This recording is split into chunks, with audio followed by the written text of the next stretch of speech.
Guys, ito na yung parcel na pinakahihintay ko. Kasi guys, ito talaga yung pinakakailangan natin sa buhay natin eh. Diba guys, pwede tayong mauhaw kahit saan tayo pumunta. Kaya, hindi magpapahuli ang tumbler ng Sivago guys. So yung kinagustuhan ko dito, yung ginusto ko dito guys, sobrang ganda ng tumbler nila. Kasi tingnan nyo nga, pakita ko sa inyo. Kasabihin nyo, ina-adjust ko kayo eh.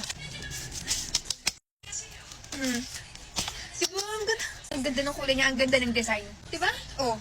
Sino bang hindi mahuhumaling dito? Oh, yan. Pwede mo siyang dalahin kahit saan. May butas. Tapos, yung maganda pa dito, ikaw uminom dito. Sisipsipin mo lang, oh. Kung ayaw mo ng ganun, pwede mo sipsipin. Oh.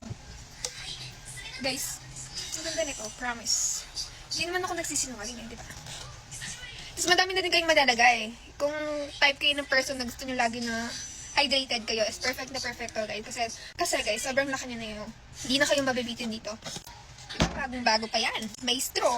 Tapos, meron pa siya. Ayun, may kasama siyang ganito. So, guys, lalagay niyo lang dito yung straw. Para makahigop kayo, makasipsip kayo. Tapos, okay na yan. O, tapos, gaganyanin nyo na lang.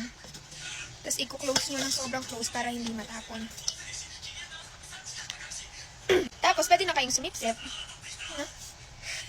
Alam niyo ba yung nangyari din sa... Diba? Nakakasyala siyang dalahin.